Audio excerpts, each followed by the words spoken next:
Sacred ancestors, come to me.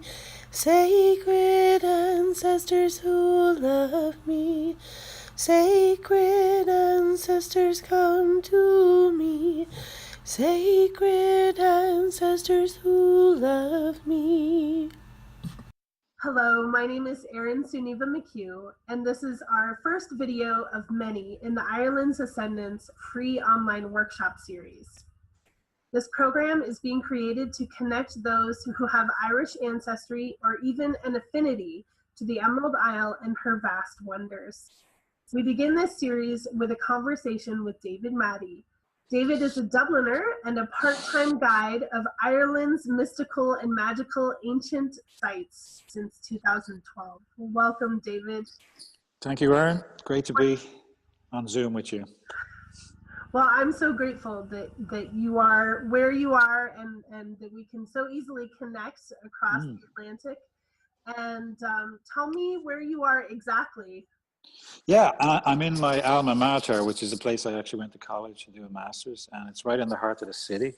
And it's a place called All Hallows College, which is All Saints College. And it used to be a seminary, and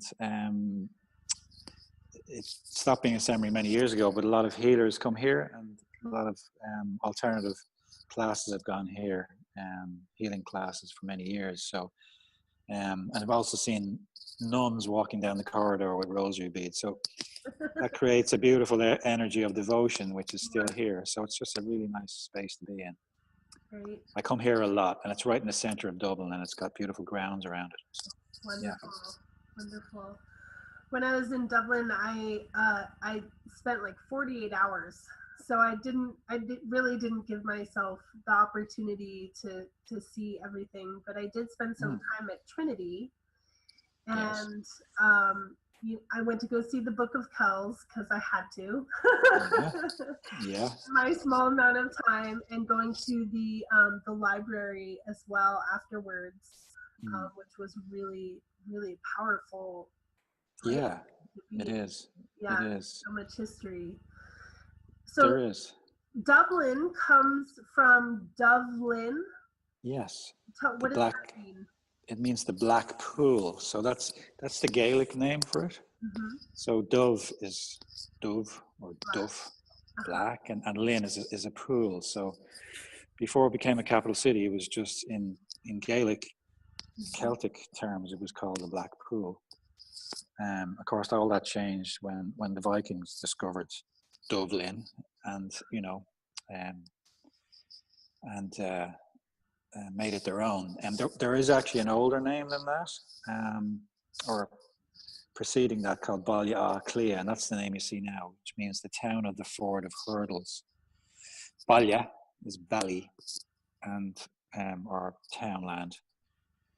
Clia, the ford of hurdles, and basically that was a crossing point across the river Liffey, which is the Liffey that runs through Dublin, the main Liffey. So yeah, I think we talked about this many times before, that the giveaway is always in the Irish translation and not in the English one.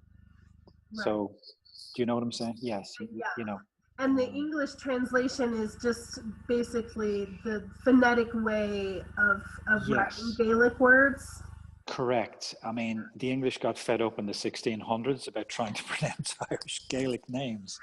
And so they've done this in Wales as well, and, other places too. So not just here, but it makes a mockery of it, and it just completely leads you down a blind alley because there's no meaning to it at all. It's when you get to the original meaning of the word, and some of them are very ancient and carry energy within the term.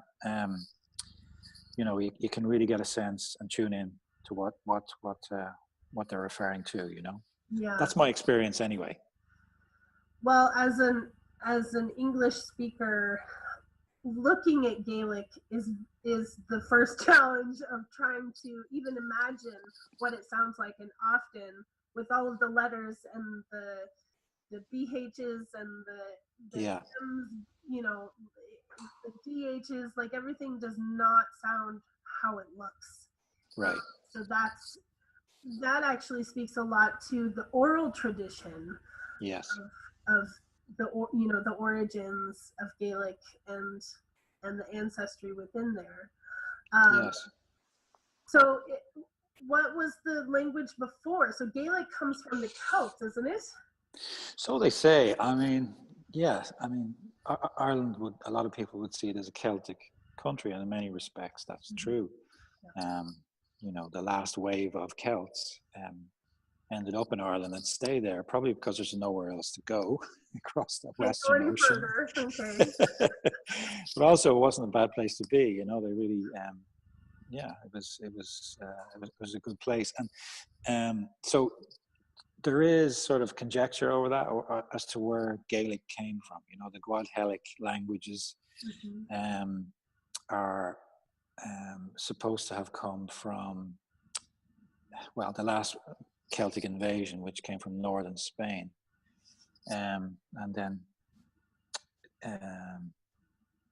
but before that, there was languages on the island. What those languages were, we don't know, because, as you said, none of this is recorded, and it's an oral tradition, so it's passed down. So it's quite possible that a lot of stuff became integrated in terms of the actual language itself. So yes, the Celts would have brought a lot of vocabulary from their from northern Spain. Yes, believe it or not, it is northern Spain, and other parts of the Celtic world around modern day Germany and France as well.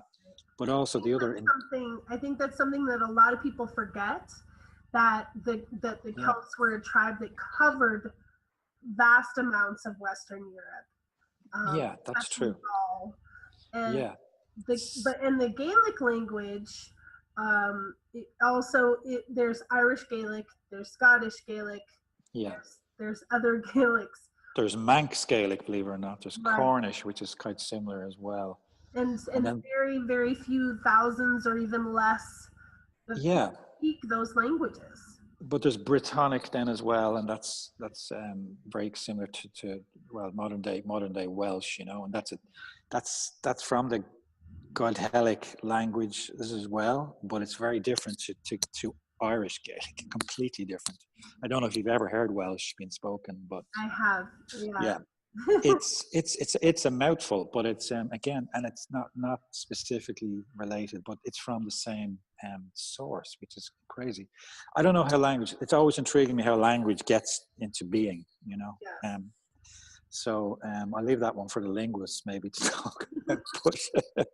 But yeah, the last wave of Celts that did came from northern Spain, came from modern day Galicia, which is the green Spain on the north-west tip, which is very similar to Ireland, I believe. It's where you might know that Santiago de Compostela, it actually ends there.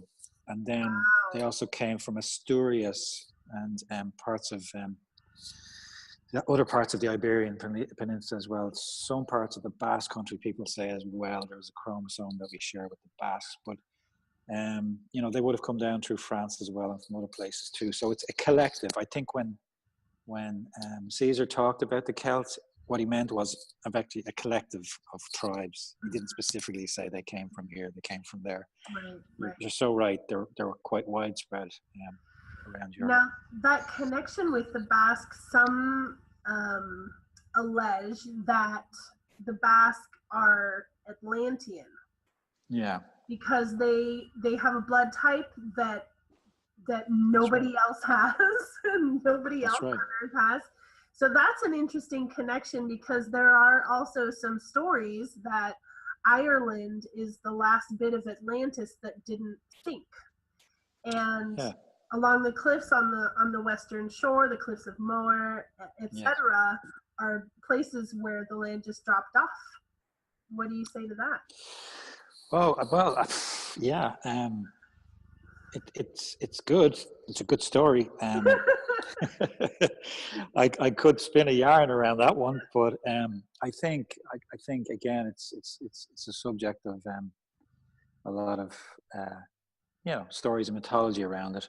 I certainly feel when I'm in parts of southwestern Ireland around Kerry that you can physically feel you're in a different realm. You don't have to have gone into a journey into another realm. It's very very different down there in many Driving into respects. West Cork, I felt like I was in, like, I should be seeing giants. You know, like Yes, it really, just it like you is. said, a completely different world. It is. And then you've got this beautiful island called Skellig Michael off the west coast, which I have an association with too, which is 9 miles out, and it's a pyramidal shaped rock, crystal, amorphous rock, and monks actually moved out there in the 5th century, 6th century, and Finian, and built this monastic site on this rock. And there's beehive huts there as well, and you've probably seen the last 2 Star Wars movies, particularly the last one. You can see some great shots of it. So quite famous by Star Wars. yeah, and it's dedicated to Archangel Michael. That came a bit later in the 12th century, but that's interesting as well. There is stuff written about that island being actually and it feels when you're there, it's like some sort of a generator for the Earth grid, not just a point on the Earth grid, but a generator. And yes, there is stuff written about it as being a very important point on the Earth during Atlantean times too. So, so yeah, there is mythology around that site, and the monks were doing something on that island that they weren't there just to pray and grow crops on a precarious piece of rock. Their life was hard enough on the mainland. They were called out there for some other purposes. Obviously, we don't know, but it was probably working with the sky energy and the earth energy as well, for whatever reason. And there's a lot of that in the early church. They knew about the energy points. They knew how to connect with the energy of the land. So that it feels very Atlantean down there. I know the American prophet Edgar Cayce, Yes, Cayce, talks about Ireland being a colony of Atlantis after the fall. Not the only one. Yes. But he mentions it in the text as area, A-Y-R-A, so era. So it is very ancient even then, which is interesting as well. So yeah, it's definitely got some associations with the Atlantean story or the Atlantean mythology for sure. But whether it was Atlantis or whether it was, some people have said it's the main. Shall we say settlement of Atlantis? I'm not so sure about that. I'm not so sure. Well, those who believe in Atlantis, because not everybody does, but those who do have also heard or maybe felt some truth in the fact that people did survive, did escape and went to different places around the world. What's interesting to me that you touched on for a second there is the grid work, the ley lines, and there will be another video that we will just be talking about geomancy with Geraldine Broadley. And so Skellig Michael in itself is on the Michael line. And so this line comes through. Do you know where it goes? It goes through Mount Sinai. It goes I think it's called the Apollo line actually. But anyway, it goes from there down through St. Michael's Mount, Cornwall, and Mont Saint Michel, and down to Mount Sinai. So it's going through southern Britain, through France, down to Mount Sinai. Yeah, you'll see it on YouTube. If you can map that line perfectly. So that's a powerful that's a powerful connection. It is, yeah. It was discovered, I think, early part of the mid 20th century, by a guy called Hamish Miller, I believe. I think rediscovered. Rediscovered. I would say, I'm sure he's not the first one to have realized the connection. Yeah. No, he rediscovered it though and put it on the map again. So yeah. Sure. So coming back centrally to where you are, David, do you know much about your own ancestry in or out of Ireland? I do, yeah, but I don't want to bore you for 2 hours. No, I do. Let me ask this: do you feel connected to all of the different aspects of your ancestry from your parents? That's a really good question. Dublin is quite interesting in a way because it's a melting pot of a lot of um, different nationalities now, but also a lot of people came off the land in the 1800s and before that, and ended up in Dublin because Dublin was the capital city and very much a British city at that time. So Irish people in general are, from what I can see in Dublin anyway, not that concerned about their ancestry, and they are about they're a couple of generations back, but going back further than that, I think it's fair to say they're not that interested. But I really am, so that's what I like to do. That for people, I like to give, it's a little. I'm a tribal kind of guy, so I'm very interested in the heraldry and the names and their origin and where they are in the regions and that kind of thing. So yeah, I have done some ancestral work on my line as well, and it does have an interesting story. But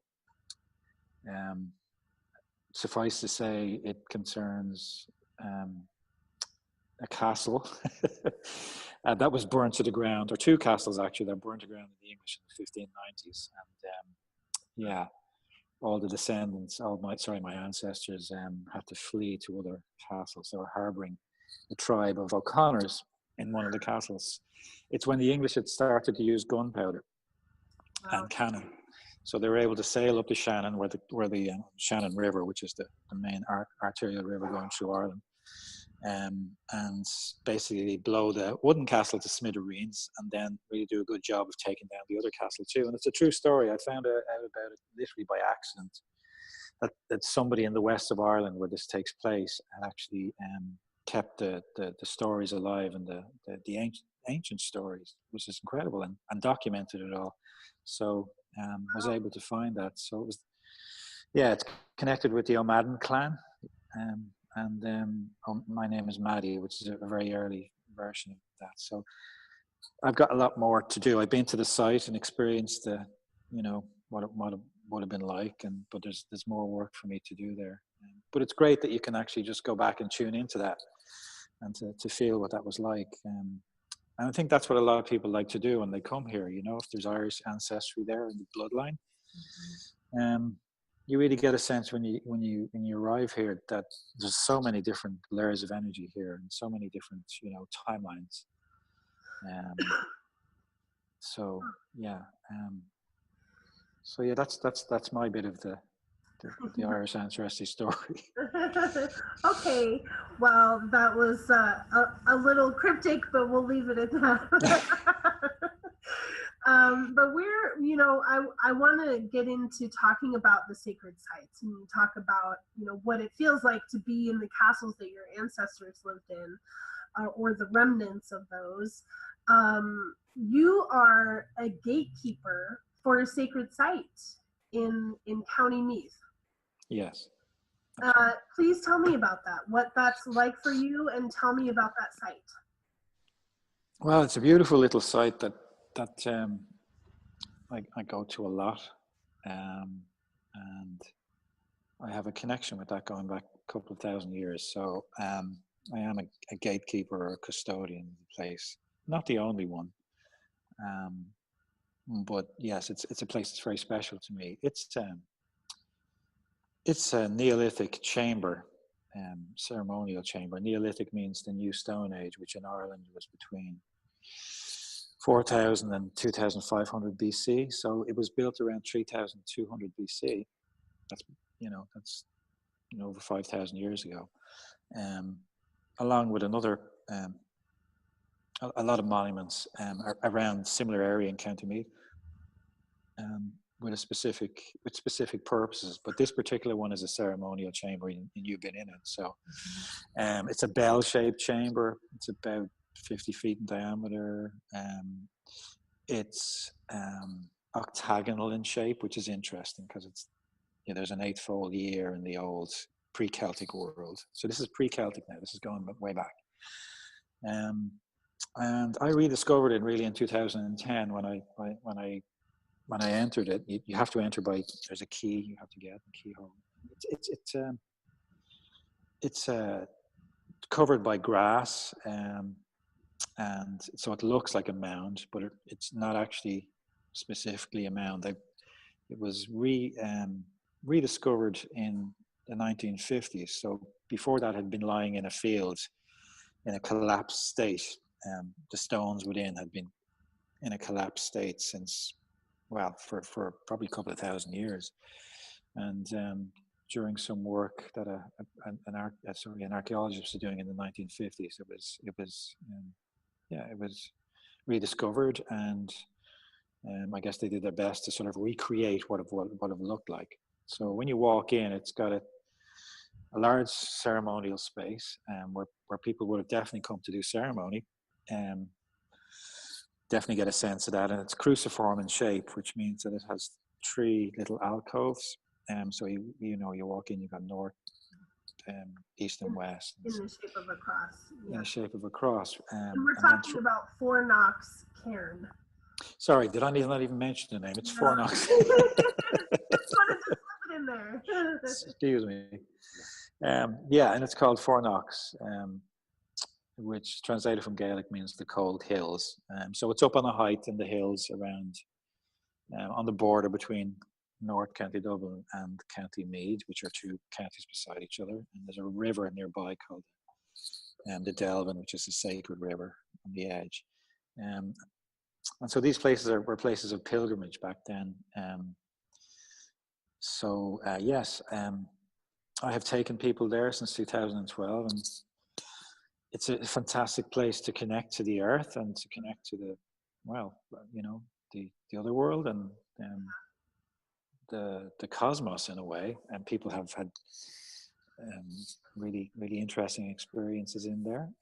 It's very gentle, and it's a very meditative type of atmosphere. I want to show some pictures of Fornox while you talk about it. Okay.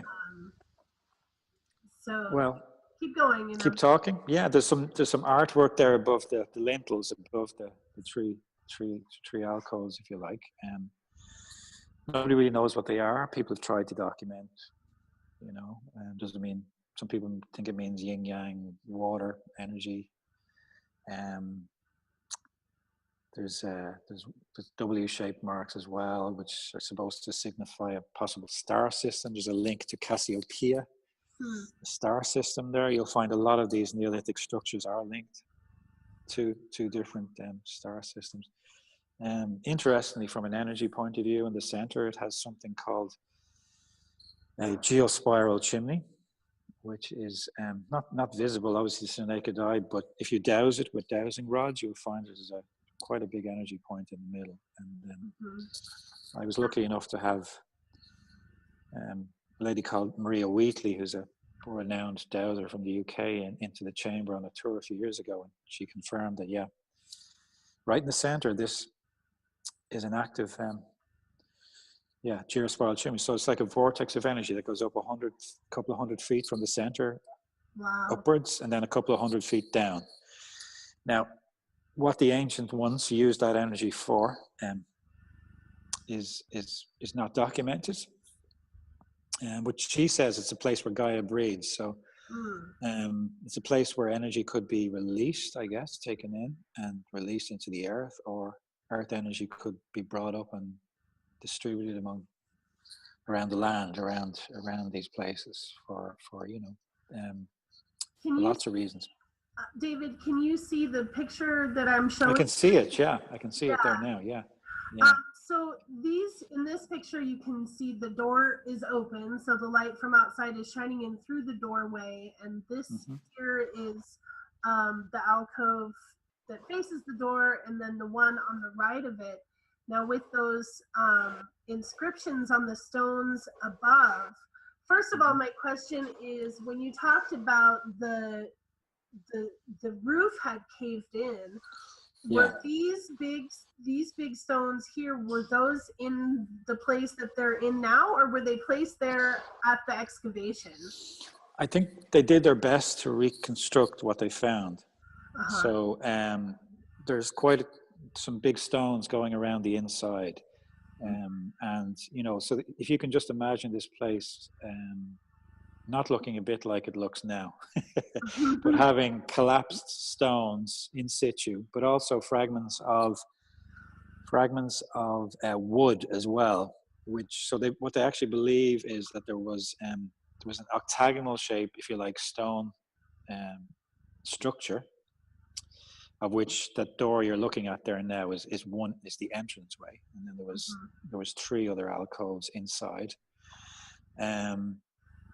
That there was a wooden structure, so there was a wooden corbelled roof, so it was kind of like it interweaves at the top and creates a very solid structure that they would have either put over or was permanently over it, or else they could actually take it off for various different ceremonies. So what they did was, and it's great that they did this, really, because in the 1950s they put a concrete roof underneath. So what you're seeing there now is obviously grass that's been overlaid on a concrete roof, but it's great because they put in holes in the concrete roof, which you can't see there at the top. You can see the steps leading up to the top of the mount, which you can stand on, which is great, and get great views of the valleys around, and note some really nice landmarks around the area. You couldn't do that back in the Neolithic, but you can since the 50s. So inside it's been preserved. This concrete roof is actually, although it may not be obviously fitting with the original structure, it's preserved what's inside. Yeah. So you're able to, so it's a beautiful site. A lot of people have had beautiful experiences there, either from deep meditative experiences to otherworldly experiences with connections to different. When you took our group there, that was very magical. We got there at dusk, and it was. I remember the biting cold wind outside, and it was warmer inside. Obviously, we were sheltered from the wind. But there was also this kind of otherworldly warmth, that felt like how it feels to be held, even just as we were standing. I do recall that, we sang and we drummed, and there were some people that were very overwhelmed by the energies and had to sit down, Yes. And there we were in the pitch dark. And I remember being able to see the etchings in those stones. I couldn't see anything else. But I could see the etchings. Another sister said, she saw some beings with us. And so I'm grateful for that, because my eyesight, my psychic sight, I guess, is not, actually seeing things usually with my own eyes, except for the mist. The mist, I see. I can definitely see things in the mist. But that was a really powerful experience. And that's common. I think a lot of people have said that they haven't felt alone in the chamber, that the ancestors show up, and there's a great feeling of joy. There's great welcome there, and the ancestors are very happy when they see, that's my experience anyway, people show up to do ceremony or to respect the place. And it doesn't matter where you're from, once you're honoring the site and what its significance is, they're more than happy. In fact, they've been overwhelmingly happy at times, because a lot of people, believe it or not, don't do that sort of thing, what you do. A lot of Irish people are not, on a day-to-day basis connected with that at all, which may surprise some people. But it's not as ubiquitous or as widespread as one might think. So there aren't Irish people crowding into that place every weekend, doing ceremony or connecting with their ancestors. It's usually people from overseas who are, like so yourself and the groups, who are called either ancestrally or from other lifetimes, or maybe just out of just a reverence for the old ancient places, and that's always respected. I have quite a few friends who don't have any Irish ancestry who feel very connected to Ireland. And I think that speaks to its power, that speaks to just the incredible potency of the land. It shows up in the nutrient rich soil, you know, in the black soil that's so incredible you can burn it. So like it's a fuel, you know, like there's just Oh, so many things about Ireland that I'm like, yeah, you're talking about turf. That's right. So in the boglands, people have, yeah, yes, yeah. yes, that's Um, correct. you know, and beyond that, the mystical, magical aspects of Ireland, you know, are Yeah. very well known around the world. And for you, as someone who, you know, walks between the worlds, you're a part-time tour guide, so you're not doing this all of the time. What is it like for you to be so present with something that's so mystical and important and deeply connected to your heart and soul, and also to be in Dublin and to be in a city and doing other things that we might call mundane, or after Harry Potter call it the Muggle. Muggle world. Yeah, what's It's that like? funny. Everyone that comes on tour usually calls it the Muggle world when they have to return to the Muggle world. So, yeah, that term is kind of stuck. Yeah, it is quite unusual that, you know, for instance, Fornox is 10 miles away, and I can be up there with a group and be transported into a completely different space myself, and have other people have incredible experiences. I just had a tour this weekend, and it was incredible what happened. For two individuals in particular, not totally unexpected, but and then you know, then you have to go down and back down and reconnect yourself with the 3D world. I think I've got used to it more so over as the years have gone on. It can be difficult sometimes to ground yourself, but there's a balance there to be struck, you know. And yes, you are. I am very connected to this in these places, but there's also the other aspect of your life, whether it be family or just, you know, I don't know, doing the dishes, buying food, the dishes, you know.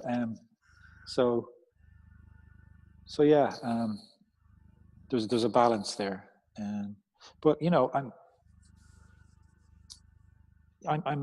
we are quite lucky here because we have so many places that we can go and see. I mean, you know, within, whether it be holy wells, whether it be structures like Fornox, they call them burial chambers, but they're not necessarily burial chambers, um, or How do you cairns. know? Sorry to interrupt you, but how do you know? How do you know if it Or, was a burial chamber or if it wasn't? I mean, I assume if they find bones, then that's one telling way. But yeah, so there, so just to kind of introduce this shift in the conversation, speaking of the sites themselves, there are different kinds of sites. So this one is a cairn, or a passage tomb. passage tomb. Yeah, yeah, Then we also have dolmens, which are the yes. ones with standing stones, and then one that goes on top, 3 stones with a capstone. Yes, that's right. capstone. And then there are stone circles, and then there are monuments like Newgrange, Yeah, like Knowth and Douth. So I just want to open that door to talk about yeah. all of them. Well, I mean, so the Boyne Valley area is a place in County Meath, which is, you know, which gets a lot of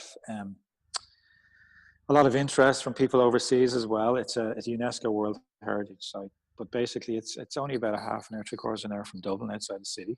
Everything in Ireland is near everywhere else because it's a small island. Yeah. Um, and up there, there's a lot of let's call them mounds, or they also function as burial chambers too. But they also function as ritual chambers. So there's a collective of uses for these places over time. Um, the likes of Fornox, why I'm confident about Fornox is, yes, they have actually found, I mentioned the three recesses. They did find charcoal when they were excavating in 1950-51, and they did find, I think it's online, but they found bone from about 30 to 60 individuals. And they found something very nice, little antler pin and a few other things and beads and that kind of thing.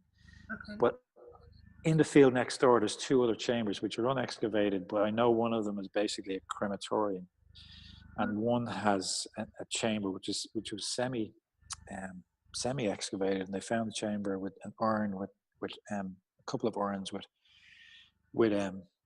cremated remains. So Fornox was a place where they actually, in the Neolithic times anyway, would have done the waking the dead, possibly. And when I say waking, I mean sending them off to the other world. Yes, but there were births, deaths, marriages, initiations, all that sort of thing would have went down in there. Well, they were PowerPoints. I mean, you were talking about the vortex in the middle of Fornox. Yeah. If people living close to the land are going to feel where all of those are. We're a little bit separated. It takes a lot of softening and sensitivity to become more aware in this day and age. But for them, I bet these people were very aware of all of the power spots, and that they could be harnessed for good measure. Exactly, and that's a good point. So people used to walk barefoot. And there's we know now from science that there's three brains. So there's the heart, the cranium, one the cranium, and the gut. And these people were very connected to that gut. So in other words, really, as you say, really aware of what's going on in the land, with the elements, with the wildlife. So they were in tune, and so. And also back then, as somebody pointed out to me before, that the veil between the worlds was a lot thinner back then. So, compared to the way it has been over centuries since. So it was a lot easier for people to connect through journeying or through, plant medicine or just through chanting in a big group in a chamber like that to explore other realms or journey together and group dreaming and to heal or to celebrate. I'm sure that all went on. I mentioned the likes of the Boyne Valley, so that's the place that has these three places of note. One being Newgrange, which is a massive 90-meter mound in diameter. A place called Nouth, and then a place called Doubt, and there's three of them. There's other small little mounds there too, but they were built. People would consider them the height of the culture at that time in terms of what they represented. So Newgrange, for instance, I was only there a weekend ago, is an incredible space. What it's known for around the world is actually on the midwinter solstice, for the sun at a particular, over a couple of days, to rise at the sunrise over Red Mountain. It shines a light down this chamber and pierces the triple spiral and the engravings at the back, and then recedes as the sun goes. When you're in Newgrange on the tour, they actually simulate that, so you get to see what that was like. But the remarkable thing is, over 5,000 years, that's still been going on. It goes through a lintel above the entrance, and there's a passage which kind of goes slightly upwards, so the light comes straight in the way they designed it. So that's remarkable in itself. It's also remarkable sometimes for the midwinter sun to actually come up in Ireland around that time. So on the particular 21st, but you're lucky, you get it for a few days either side. But that has there is so much going on in that chamber. So it penetrates this very small, again, cruciform chamber. Have you been in it? You have. So it feels very much like the womb. It feels very primordial when they turn off the lights. Nowadays they leave a little bit of light, but I remember in the past they would turn off all the lights and you're in complete darkness. You are literally pitch black, and the silence of it, and Yeah, it feels very much like you're in the womb of the mother. And Newgrange obviously is the English terminology. It was known as Bruna Boina, which is the welcoming place or the womb of Boan, the goddess. As a goddess as well, Bruna Boyne. Was that Yeah, Boyne is the sacred river that runs past, and Boan is the goddess of the river. And so there's a lot of mythology around that. So it's Bruna Boyne. Um, so yes, it's also got at the back. It's got Sirius, as in the star system Sirius. It's got the procession of Venus over the lintel, that eight-year procession of Venus. It's got incredible spirals. At the entrance stone, it's got the enigmatic triple spiral, and a double spiral then as well, interconnected. And then that, if you follow that into the chamber itself, there's triple spirals there and other spirals. Very mysterious. I mean, nobody really knows. There's a lot of speculation about what they actually mean. right? There's definitely a connection with Sirius, I feel, that particular one. And it's interesting that the pyramids in Giza, the Great Pyramid, is connected with Sirius, and the constellation of Orion as well. People will say it was built for some around that time. There was some esoteric teaching coming in from Sirius, and it was built to purpose built to bring that in. It holds so much mystery, but the great thing about these places is there's a lot of mystery, and I'm not going to speculate on what it is. People will feel what they want, what they're there to feel, and they may feel nothing at all except, wow, this is incredible. How could they actually build this? It took them 30 years to build. The average age of somebody building this was in their mid-30s, probably. What was going on here? They built it looks like in the middle of the field. Of course, it's on a major energy point in the earth. I've also heard from musicians that measuring the frequency of the tone of the stones, that the stone has one frequency, and I'm speaking of the external stone in the passageway, right? That you have to step over in order to go inside. The triple spiral has a different frequency than the stone itself. It emits its own frequency. And I also want to point out that Newgrange on the outside is completely covered in quartz crystal. That's right. It was reconstructed that way. I have to say it's a reconstruction. If you look at some of the old pictures, it was rediscovered, and a landowner sent his men out in the 1800s called Campbell to get stones from that place. And they were recovering stones, and they found the entranceway. So was that because they assumed that it was made that way in the first place, or that was something that whoever discovered it wanted to do? And do you know that time? At that time, no. That was purely like, let's get the rock from whatever that thing is up there to build a wall. There was a lot of that going on. You see, remember, this is all fallen into disrepair, and all the stories have been lost about the mythology around Newgrange.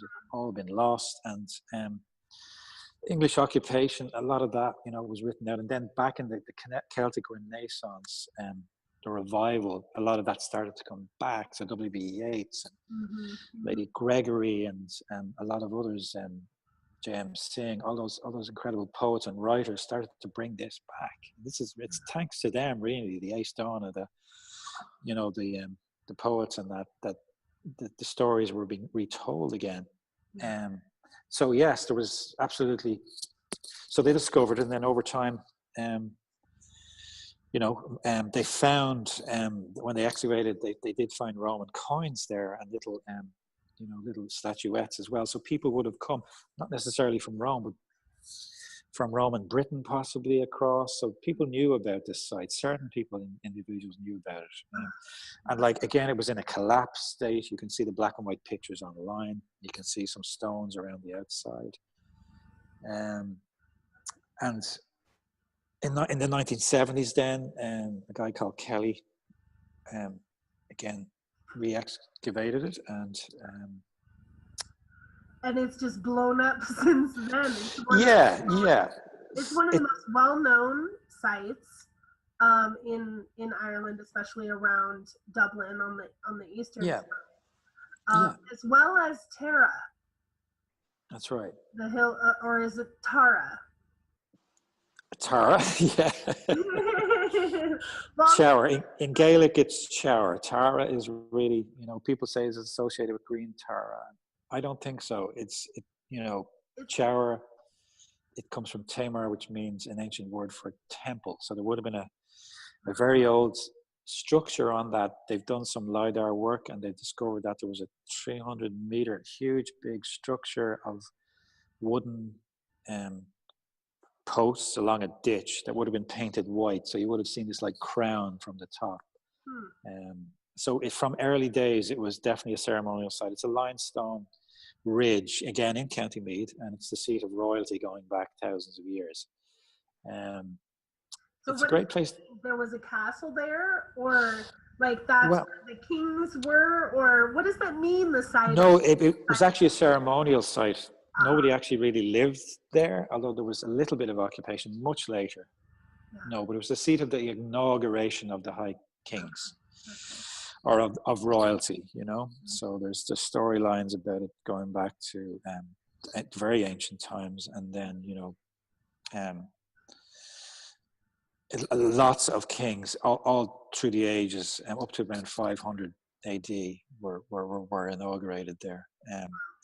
And, there's a whole ritual around it. And one thing I do is I take people on the procession way to show people where the roads, all those 4 roads leading to Tara from other parts of Ireland, where the clans would have gathered around Tara, around the miles around Tara, and the whole pageantry about it, and give you a sense of what it's like. And then there's various raths, which are circular structures on that, which have their own significance as well. I won't tell the story here, and then there's the circle of the Ratnaree, which is the inner circle within where the actual inauguration would take place. And there's a stone there that's called the Stone of Destiny. It's a phallic type stone that people say is the Stone of Destiny, which has its own storyline. We're supposed to.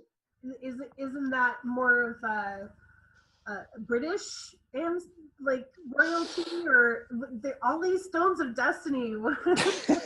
Where is the Stone of Destiny? I'm not sure. It's supposed to have been a stone that, when the rightful king's chariot went over, was supposed to give out a roar. Kingship was kind of different in Ireland. There's a whole storyline about being married to the goddess of the land. So, it wasn't necessarily passed on from father to son. It had to be earned. There's a lot of mythology around it, so it was taken very seriously. Also, the High King, believe it or not, did not have absolute power. He was just a figurehead for the kingship, So so again, when you get to Tara, you can tune into the energies there if you're so inclined, and a lot of people do. But you've got to use your imagination at a place like Tara, because a lot of these sites, a lot of the structures on the site, maybe the stone circles in there that were there, and other artifacts were taken off the land over time, probably from the Anglo-Norman times, in the 12th century, and then in later times as well. But there's enough there to tell the story of Tara, and it's a wonderful place to go. To experience, a royal seat, a royal center, and what that would have been like. And there's no interpretive center there, so, but there's really good bookshop and coffee shop and stuff as well. So it's a good experience there. And the studio as well. I collected some art of Courtney Davis that just blows my mind. And the way that he connects to all of the different forms of the goddess that are, in that area, and the god as well. And so if you come with us to Ireland and Yeah, you want to really dive in, these are some wonderful places to visit. he's a very interesting person, Courtney. He's He's English originally, and he spent a lot of time in Glastonbury. um, And he was a big connection with Merlin. There's a lot of Merlin energy going on with him. And those pictures are not, sorry, those paintings, those mandala type paintings are channels. So he channels them, but you can buy a lot of the prints of his artwork as well. mhm, And yeah, it's quite an extraordinary experience yeah, right there. yeah. Um, There's also the wells on Tara. yes. Yeah. Tell me about the wells. Well, there's a couple of wells there, but the main well is St. Patrick's Well, which was called lots of different names over the years. Mhm. Um, the well of the One Eye, and it was also called the Gathering of the Clans. The well there, you'll see the names up when you go there. Mhm. Um, but yeah, they're special. I mean, there is quite a number of wells. A lot of them are hidden and probably out of public view. That's to do with the limestone landscape and the actual water running, the channels beneath it. And I But believe there's one that's just coming up out of the ground that has no marking, no protection. It's just it's just a source of water just yeah, going up. that's further down the site. Yeah, and these were magical places, right? Sure. These are places where the entrance to the underworld, and where does that water source come from, and can you picture that? Where does that water actually come from? Is it a central point? They were magical places, and obviously they gave life, and um, they were revered for that. But it's interesting. It's called St. Patrick's Well, so there's a whole storyline about St. Patrick way beyond this this particular webinar, and about how every well, it seems, in certain parts of Ireland is called St. Patrick's Well. Isn't that really interesting? So what was going on there? Hmm. What was really going on there was that the Roman Church were very not, realized there was a lot of power in Ireland in terms of the old church, the old Celtic church, which honoured, very much revered the land Mhm. and the elements, and was very goddess based in its structure in many ways,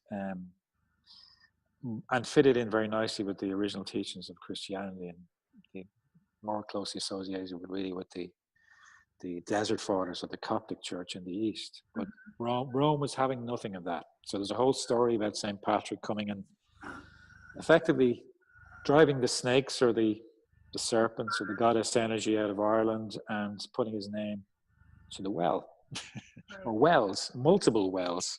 Right. Christianizing them, but not in the right sort of way. Shrouding it in a way. Enshrouding it. That's definitely been their way. If you think of a lot of the goddesses, and the most prevalent being Bridget, Yes. was turned into Saint Bridget and attributed to a specific woman who was a nun, and probably was a very connected, powerful woman, and so she was canonized for her efforts, and her heart, but that essence of needing to, okay, we need to harness the stories and the connection and the traditions, and turn them into something that we can control, but bring the people along with it by maintaining a certain semblance of their old religion in some way. Now, St. Patrick, there are a few different stories of who Patrick was, and later we'll be having a conversation with an Egyptian Irish expert, Yes. who started an Egyptian mystery school, and she lives in Kells.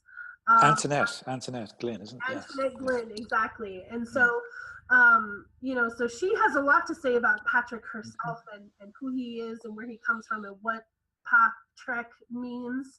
And we'll get more into that later. But it is interesting. I was actually, when I went to Tara, I was very confused why there was a statue of St. Patrick, walking up to the site. But there was also this energy. There was actually an energy kind of coming off of the statue a little bit that was confusing to me, because it was both, I don't want to say menacing, but I, in my own relationship to the Catholic Church and the way that I have pushed St. Patrick away and the story of St. Patrick away in order to reclaim my ancestry and my heritage and to honor what was before that. So I was present to that part in myself, that resistance. But at the same time, I felt a lot of peace from it. I received like a really, just a beautiful blessing from it. And I was appreciative. So I was grateful. I still am for that, for having that experience. Yeah, I think there's a lot more to Patrick, as you say. Antoinette will have a view on that too. Than is written about. First of all, he wasn't Irish anyway. We know that. He was Welsh, a Briton. His father was Roman. So an interesting guy to start with. But I get a sense that he was actually used. So it's interesting to say you get a sense of peace, because I think he was used by Rome.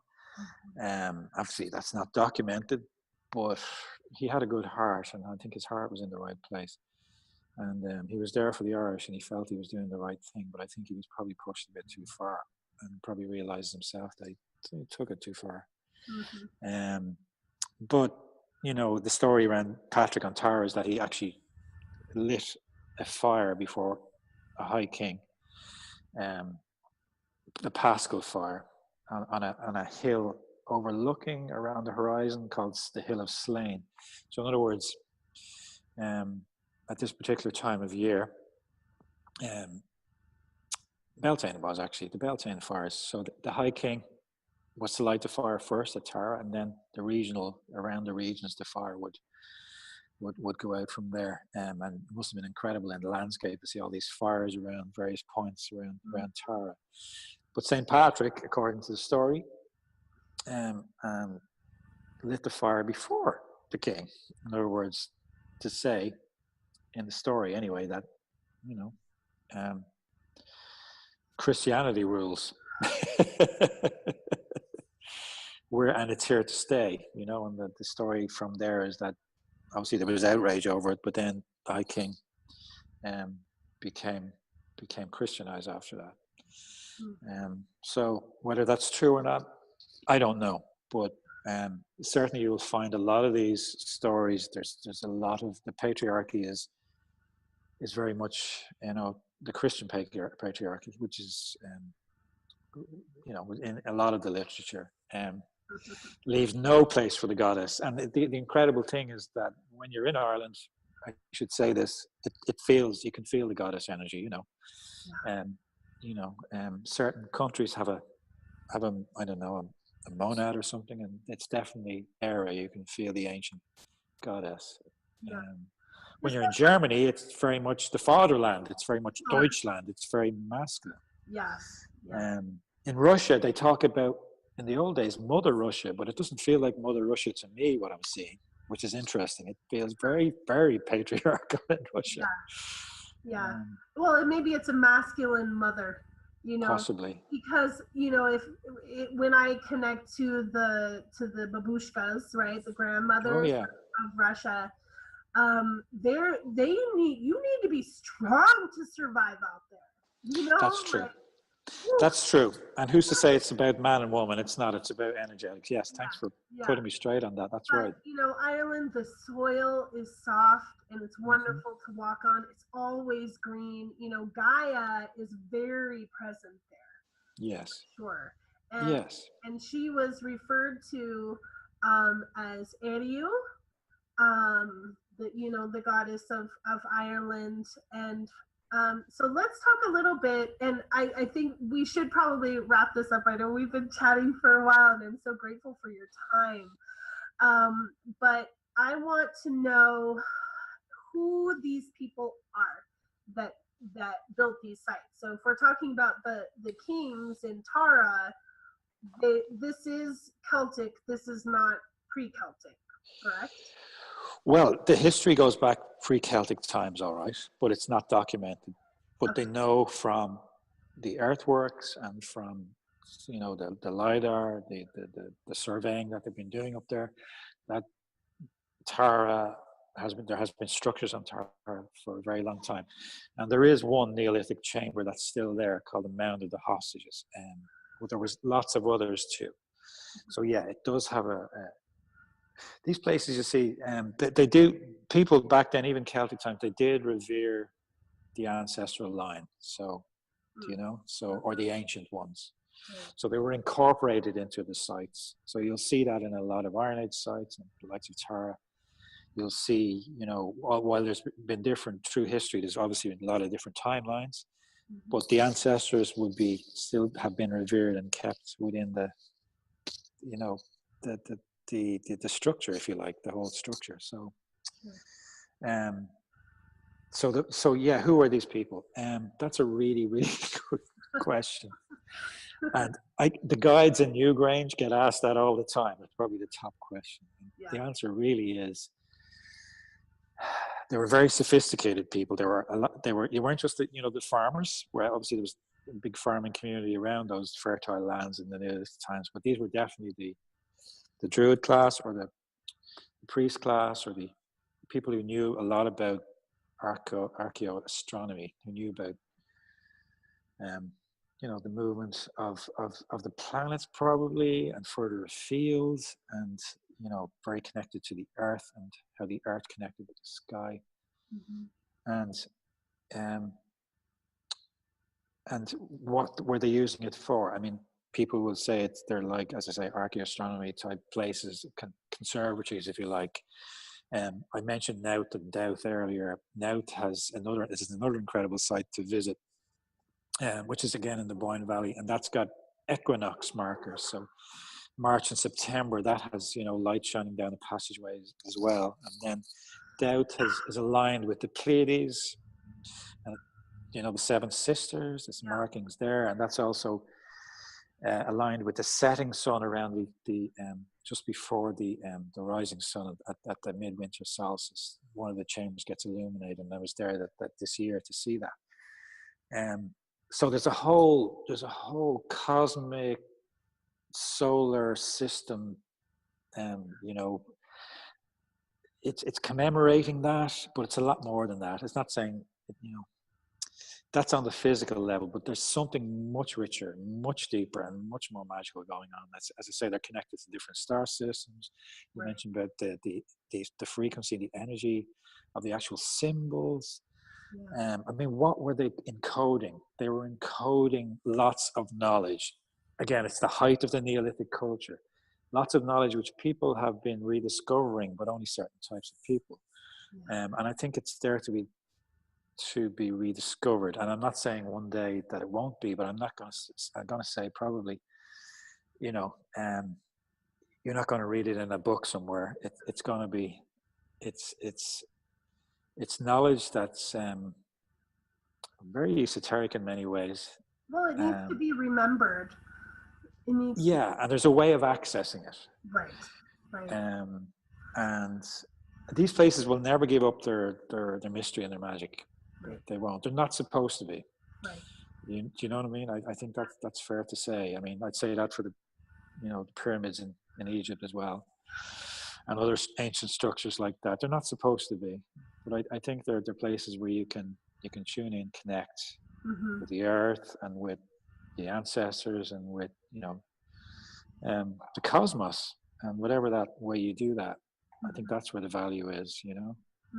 And that's definitely something you'll experience. So people will get different things and experiences along the way, and there's many stories I could tell you.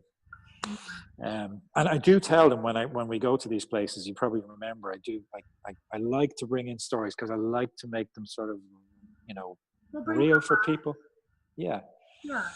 And for people to take what they want from that. And that's such a key piece for me too, in holding this space for other people who have the ancestry, or whether it's hereditary or spiritual, that I want to, hold the container for other people to have the sensitivity to remember themselves there, to hear the voices of their ancestors there, and to be able to have that sort of soul retrieval that is really necessary for a lot of people, especially out over here. When you talk about the people that around there who don't really, give to Yeah. two pieces for Yeah. for their ancestry, and I could say that's probably because they're so close to it that it actually doesn't feel like it's something that's far away. And for those of us over here across the Atlantic, if our family has been here, such as mine has, for more than 2 or 3 generations, Mhm. it's really hard to feel that connection. And so it comes down to really like asking for the connection and opening yourself up to it. I know that being there, I've been to Ireland twice now. I'm going at least 2 more times this year. I'm so excited Mhm. to discover more, because every time I go, Mhm. it's just profound. It's one thing after another of remembering or just connecting and hearing the voice of the mother and the father in the form of the sea, and Manan Maclear is so present, and in the rocks, and everything just really has a voice. The voices are there. They want to speak to us. They want to be heard. And we're our mission, and I'm so grateful for you for holding this sensitivity for other people as well, who can just come back and be in that place of remembering. Well, it's a pleasure for me. I really, and I mean that. I'm not just saying that. It's an honor because I get I get to add to the storyline, and it's these storylines right now are all in my head, Yeah. but I think I need to get it down on paper because as you mentioned, I have been very fortunate to welcome lots of people from the US, Yeah. mostly women, which is really interesting. The occasional male shows up, and there's more, thankfully, coming these days. But yeah, I mean, it's helped me connect more, which may sound strange, but it has certainly helped connect the dots for me.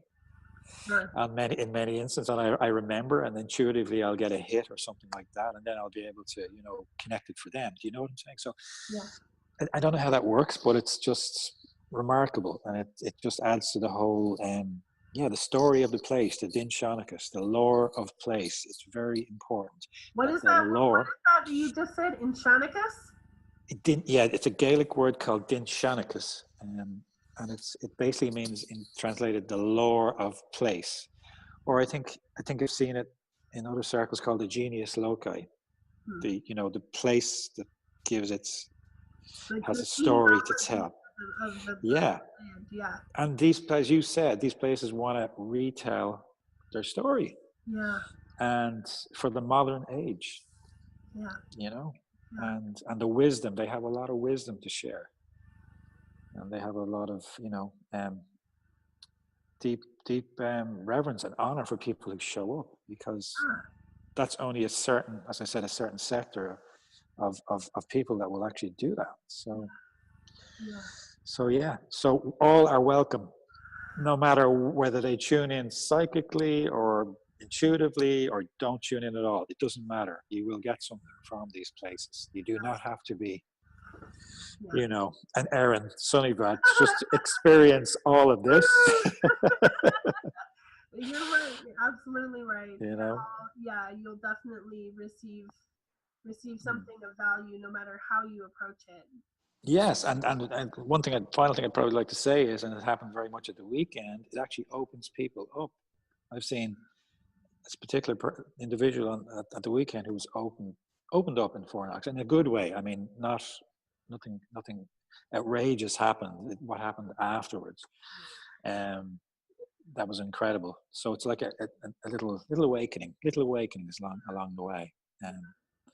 So if people are open to that, or feel that that's something that they'd like to experience. Ireland's a good place to be for that, you know. Yeah. And ancient Ireland, you know, there's a lot in the land. The land holds a lot. Ireland is alive. Yes, it is. Yeah. Well, thank you so much for your time today, David. I am incredibly grateful for You're welcome. for the work that you're doing, for our connection, and for offering your time to this program. You're welcome. And we will be able to do some good work with you when we come out in June. Yeah.